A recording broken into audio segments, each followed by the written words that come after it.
Nossa aula de hoje, nós vamos trabalhar com o último tópico, né, do Estado moderno, que é o mercantilismo, riqueza e poder para o Estado, né? Então, mercantilismo, né, na época moderna, tradicionalmente demarcada pelo fechamento da rota comercial, né, a Europa e o Oriente, via Constantinopla, né, em 1453. Esse é o período de transição, né, de mudança do feudalismo para o capitalismo. Essa sociedade em transição, ela muda seus valores e práticas, né, e incorpora novos elementos trazidos pela sociedade capitalista. O novo e o velho convivem lado a lado. O velho, a herança medieval, e o novo, o desenvolvimento do capitalismo, né? Esse nós vamos trabalhar nosso tema hoje, né? Então, nós estamos vendo aí algumas imagens do capitalismo, né? Que vale a moeda, o dinheiro, o capital, né? Então, é esse o nosso tema de hoje, que está no livro, lá na página, começando na página 107. Então, nós vimos aí. Então, o que é o mercantilismo, né? É um conjunto de práticas econômicas na Europa da Idade Moderna, entre o século XV e o final do século XVIII, né? O mercantilismo originou um conjunto de medidas econômicas diversas de acordo com os estados. Caracterizou-se por uma forte intervenção do Estado na economia, né? Então, com o mercantilismo, os estados intervêm diretamente na economia, procurando assegurar o crescimento político e econômico e fortalecer as classes ou grupos ligados ao Estado. Então, a imagem aí nós estamos vendo, né, a balança, mercantilismo lá em cima, o Estado forte, né? Diminuição das importações é o que nós vamos trabalhar, aumento das exportações. Nós estamos vendo o aumento das taxas alfandegárias, leis pragmáticas, desenvolvimento manufatureiro, monopólios, colonialismo. Então, tudo isso vai ser trabalhado no mercantilismo. Aí, agora nós vamos ver o mercantilismo, riqueza e poder para o Estado. Como assim, né? Então, as monarquias absolutistas, né, que nós estamos trabalhando com o regime absoluto, né, mesmo no mercantilismo existe o absolutismo. Europeia, nós estamos trabalhando com a Europa, adotaram um conjunto de ideias e práticas econômicas que mais tarde foram chamadas de mercantilismo, né, o que nós vimos lá atrás. Conjunto de ideias, né, seguido de uma prática política e econômica desenvolvida pelos Estados europeus na Idade Moderna, mais especificamente do século XV, século XVIII. Então, foram os 3 séculos, né, aí no mercantilismo. Então, o absolutismo e o mercantilismo, eles caminham juntos, né, porque tem esse absoluto poder. São duas faces das mesmas moedas, né? Então, a época moderna, tradicionalmente demarcada pelo fechamento da rota comercial, né, que nós falamos lá atrás, Europa e Oriente, via Constantinopla, em 1453, é o período de transição do feudalismo para o capitalismo, né? Então, nós estamos vendo aí o que é mais ou menos o mercantilismo, né? Então, começa um fenômeno de aproximação entre o rei e a burguesia comercial. Então, nós vamos trabalhar aí o mercado, né, a moeda, o comércio. Essa burguesia das cidades pode financiar a organização de estados centralizados através do surgimento de funcionários reais remunerados, né, tem seu salário, que exerce funções burocráticas e da formação de exércitos nacionais permanentes, né? Então, nós estamos vendo aí o que é mais ou menos o mercantilismo. Então, vem aí onde tem os salários, né, os empregos, as empresas privadas, tudo vem aí já no mercantilismo. Então, nós estamos vendo ali, né, a imagem, né, o dinheiro. Estamos vendo também a rota, né, dos navios que faziam toda essa transição para esse regime, o mercantilismo. Dentro do mercantilismo, nós temos algumas características, né? Então, é, podemos citar, né? Primeiro, nós temos o metalismo, né? Qual que era o metalismo? Essa característica era uma crença segundo a qual quanto mais ouro e prata uma nação possuísse, mais rica ela seria. Então, com base nessas crenças, procurava-se acumular metais preciosos no país, né? Então, nós estamos vendo uma das características. Outra característica, balança comercial favorável. Então, era princípio, né, decorrente do metalismo. Veja que na época o dinheiro era feito de ouro e prata. Assim, a forma de reter ouro e prata em um país era exportar o máximo e importar, né, trazer para o país o mínimo, mantendo-se assim a balança comercial favorável. Então, nós estamos vendo outra característica. Próxima característica, o protecionismo. O que queria dizer isso? Era incentivo ao comércio e à manufatura nacionais, protegendo-os da concorrência estrangeira, né? Recomendava-se, por exemplo, o aumento dos impostos sobre os produtos estrangeiros, a fim de torná-los mais caros, favorecendo os similares nacionais.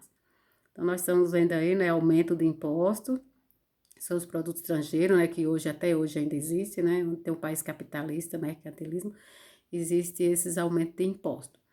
O outro era exclusivo colonial, né?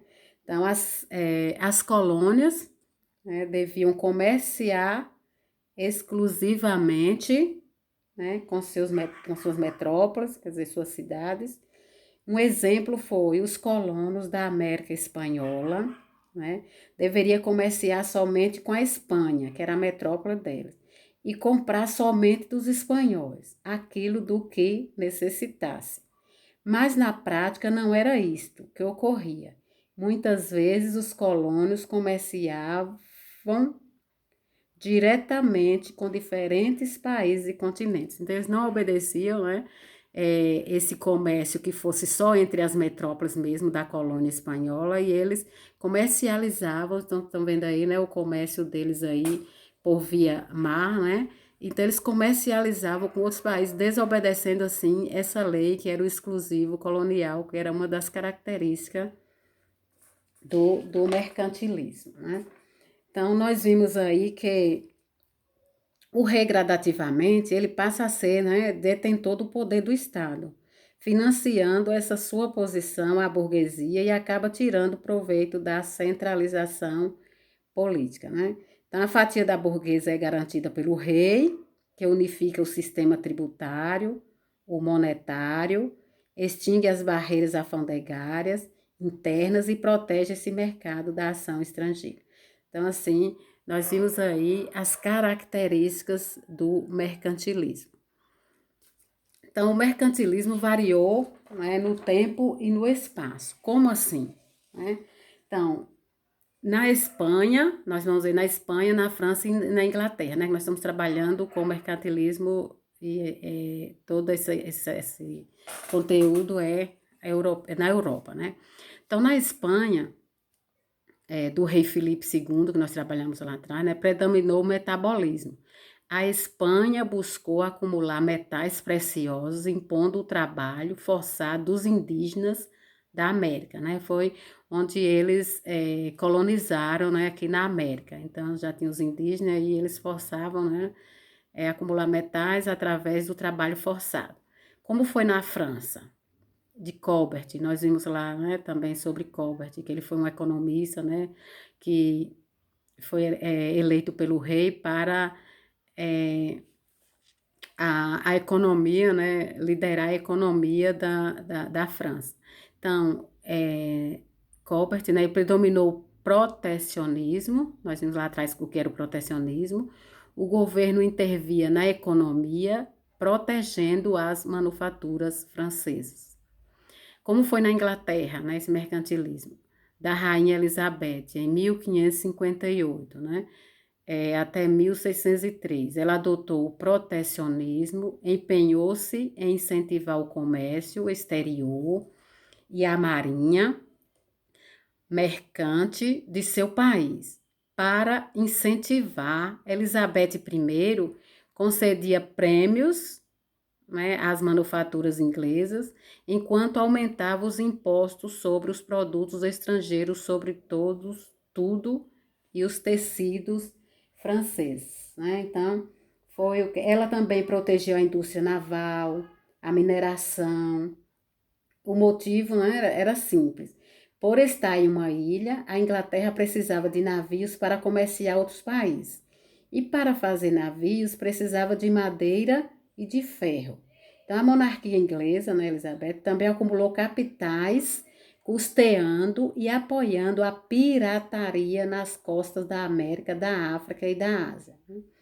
Essas medidas dos reis absolutistas, né, fortaleceram os estados nacionais, ao mesmo tempo promover o crescimento de um grupo social, né, que lucrava com o comércio, que era a burguesia mercantil, o acúmulo de capitais por meio da circulação de mercadorias e permitiu que a Revolução Industrial viesse a acontecer, né? Assim, o mercantilismo criou condições para a emergência que vai se chamar de capitalismo, né?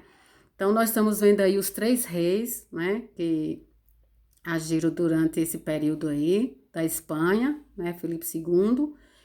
Nós estamos vendo aí também da França e da Inglaterra, né, que foram os três reis mercantilistas citados neste conteúdo aqui.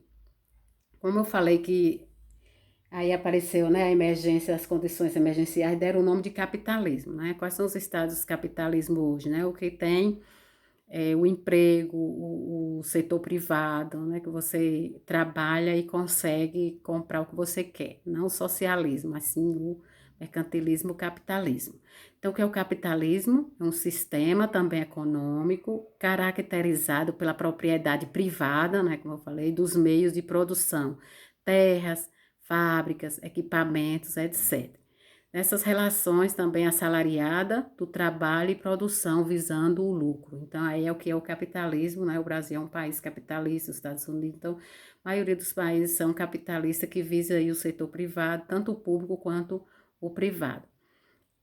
Aí, do lado, nós temos a Rainha Elizabeth I concedendo o título de cavaleiro ao corsário, né? Então, esse corsário dela aí, né, o corso era a modalidade de guerra, que consistia na investida de navios armados contra navios mercantes para apreender mercadorias. Por isso que chama pirataria, né? Até hoje no Brasil são apreendidos vários, né, objetos de pirataria, que não são aqueles originais, mas que eles fabricam uma amostra e sai vendendo. Então, ela apoiava aí esse funcionário dela, né? E deu o título de cavaleiro ao corsário, porque ele agia do modo que ela pedia, né? Era sobre as piratarias do mercado. Né? Então, nós estamos vendo aí o capitalismo, a imagem, né? O capitalismo é o quê? Dinheiro, né? É o que convém hoje em todo o mundo, né? Então, o capitalismo também, ele foi dominante, né? Um sistema econômico-social predominante na maioria dos países industrializados ou em fase de industrialização. Neles, a economia baseia-se na separação entre trabalhadores, né, juridicamente livres, que dispõem apenas da força de trabalho e vendem em troca de salário.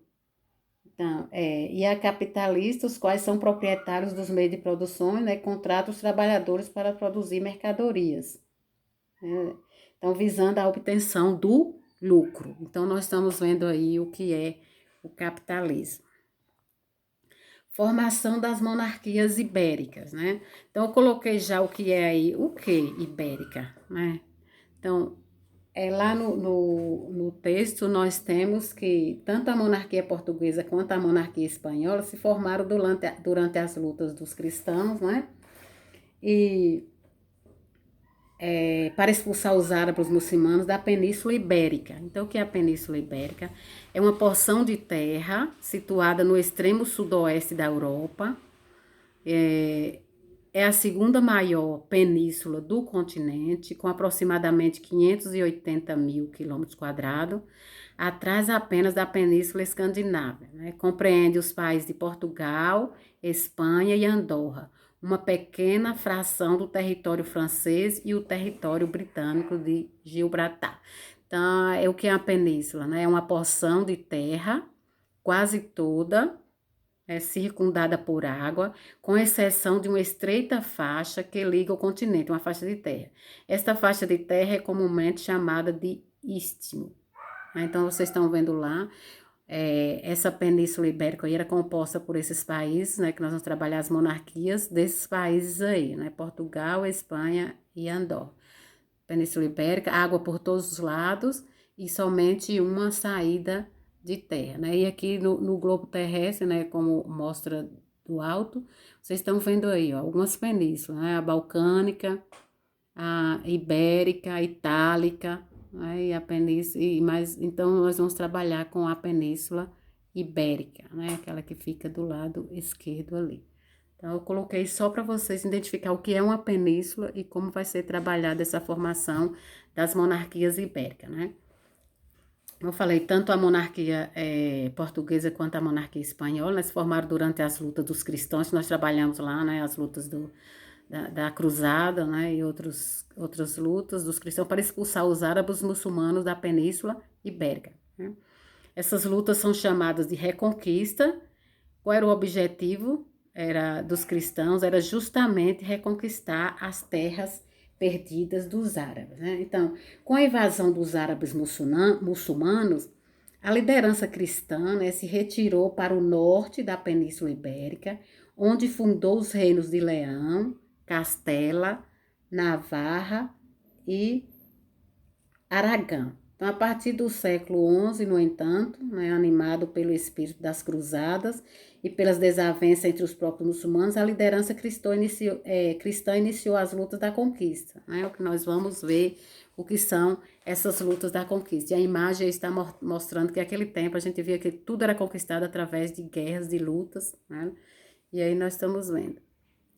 Então, o que foi a luta, né? Lutas de reconquista. A reconquista da Península Ibérica ou retomada cristã, né?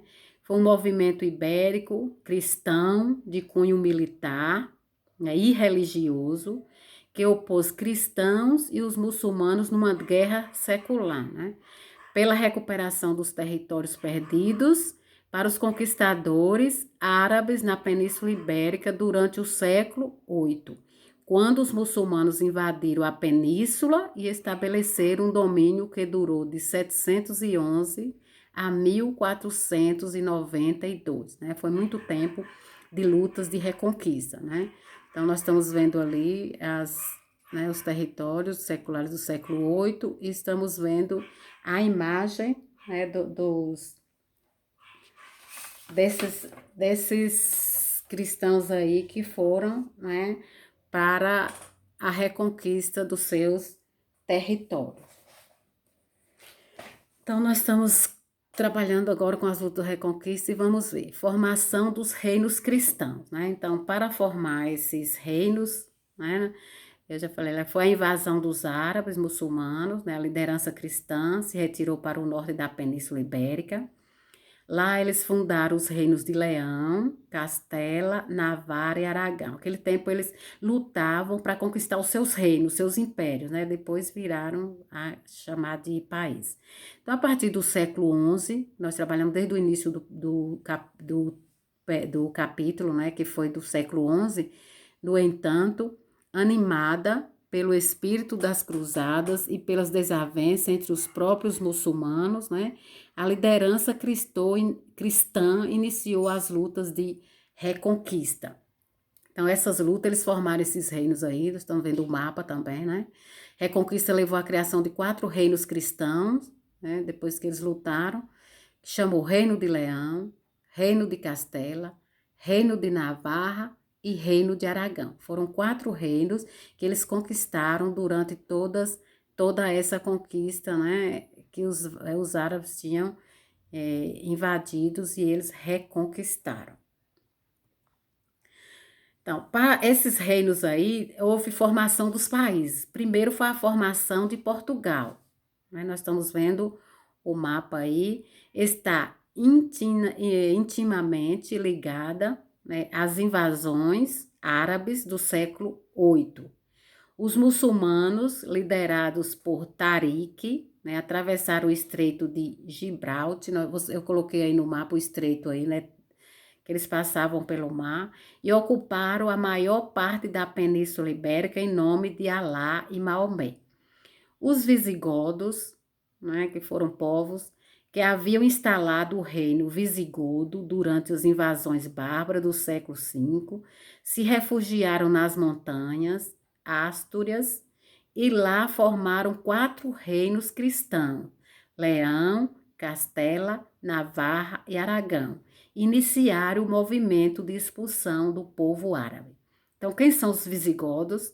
Foram um dos povos germânicos, bárbaros, que nós trabalhamos lá, né, na invasão, em Roma, originários do leste europeu, que invadiram o Império Romano do Ocidente nos séculos 4 e 5. Então, foram esses povos aí, né, que se instalaram, né, e começaram a conquistar as terras e começou a formação de Portugal. Então, o que é o Estreito de Gibraltar? É um canal marítimo, vocês estão vendo aí, que separa 2 continentes, África e Europa. Está localizado entre o sul da Espanha e do território britânico, na Inglaterra, de Gibraltar, e o norte de Marrocos e Ceuta. Então, ele une o mar Mediterrâneo ao leste, Oceano Atlântico a oeste e possui aproximadamente 15 quilômetros de distância e cerca de 300 a 1.000 metros de profundidade. Estão vendo aí o que é o Estreito de Gibraltar, né? Foram por onde eles atravessaram, né, e ocuparam a maior parte da Península Ibérica em nome de Alá e Maomé. Então, foi aí onde eles, para formar, para a formação de Portugal, né? Então, nós estamos vendo aí como foi toda essa situação que eles conseguiram, né, para poder conquistar, né? Então, eles fizeram todo esse processo, né? Continuando aí, como foi mais a formação de Portugal, né? Como um país independente, ele tem origem de 1093, através das terras doadas pelo rei Dom Afonso VI de Leão e Castela, né? A Dom Henrique de Borgonha. A história de Portugal, porém, né, deve ser entendida desde a ocupação da Península Ibérica, já falei, que foi habitada pelos íberos, entre outros, né? Então, nós estamos vendo aí, no século XI, o nobre Henrique de Borgonha ganhou do rei de Leão e Castela uma recompensa por sua participação na luta contra os árabes, né? Queria dizer que era uma faixa de terra, que chamava o condado portucalense, né? Seu filho e herdeiro, Afonso Henrique, continuou a combater os árabes e, ao mesmo tempo, liderou a luta para conquistar a independência do condado, né? Então, nós estamos vendo aí quem foram os que lutaram, né? Nós estamos vendo a formação de Portugal, nós estamos vendo o mapa ali, né, do século XI, do século XIII, né, lá em cima nós estamos vendo, olha lá, Leão, Castela, Navarra e Aragão, os locais. E o condado portucalense fica à esquerda, esse verdinho aí, né? Embaixo nós estamos vendo os muçulmanos que invadiram, né? E lá embaixo nós estamos vendo melhor ainda, né? Já o Porto Portugal, Leão e Castela, Navarra e Aragão, né? Lá nós estamos vendo as lutas por todo o que eles estavam, né, lutando pela formação de Portugal aí também, né? Então, em 1139 também, ele rompeu com o reino de Leão e Castela e proclamou a independência do condado, fundando assim o reino de Portugal. Afonso Henriques sagrou-se rei, o primeiro de Portugal, e deu início à dinastia de Borgonha. Dinastia são famílias, né, que lideram passando de pai para filho. Os reis dessa dinastia continuaram lutando contra os árabes e em 1249 incorporaram as terras do Algarve, na região sul, completou assim a formação do Reino de Portugal. Então, esse processo aí foi a formação que hoje é o país de Portugal, né? Nós estamos vendo agora a formação da Espanha. Quando eu falei também sobre Castela e Aragão, né, lá atrás, eles foram dois reis, né, que se casaram, um de Castela e outro de Aragão, aí eles formaram já aí o Reino de Portugal.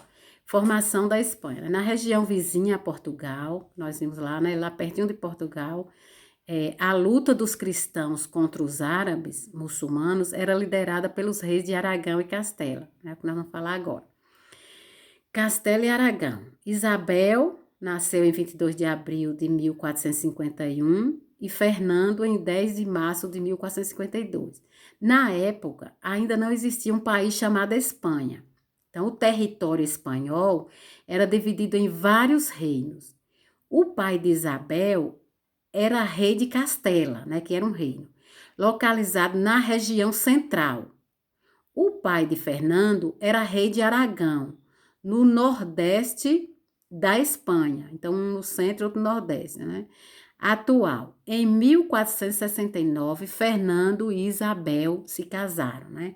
Por isso que chama o reino de Castela e Aragão, porque os dois se uniram, né? E se casaram. Então, nós estamos vendo eles dois aí, casados, e lá nós estamos vendo, ó, Leão, Porto de Portugal, Navarra, ó lá, Castela e Aragão, tá vendo? O laranja é Aragão e o amarelinho claro é Castela. Então, eles dois, os pais eram reis desses dois lugares, eles se casaram. Depois que a Espanha se tornou um país, eles foram, né, governar como o Castela e Aragão. Por isso que chamava Castela e Aragão, né? Então, nós vimos aí como foi, né, a formação da Espanha. E em 1469, né, ocorreu um fato decisivo para o processo que estamos estudando. Os reis cristãos, Fernando de Aragão e Isabel de Castela, se casaram e uniram suas terras e seus esforços no combate aos árabes. Em 1492, os exércitos de Fernando e Isabel ampliaram seu território, conquistando Granada, último reduto árabe na Península Ibérica. Anos depois, com a conquista de Navarra, completou-se a formação do Reino da Espanha. Então, nós vimos aí todo o processo de como foi que formou o país hoje, que é Espanha.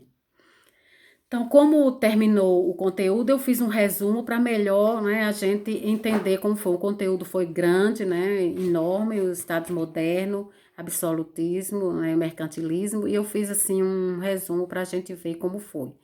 Então, desde o início, né, a partir do século XI, no Ocidente Europeu, né, houve o revigoramento do comércio das cidades e o surgimento de um novo grupo social que foi a burguesia, né, saindo da Idade Média para formar um Estado novo. A existência de nobres, né, com o direito de cunhar sua própria moeda. Tinha também os camponeses que passaram a ver o rei como alguém capaz de protegê-los contra os abusos dos nobres, da nobreza, né? Por diferentes motivos, burgueses, também nobres e camponeses aproximaram-se do rei, que era quem tinha poder.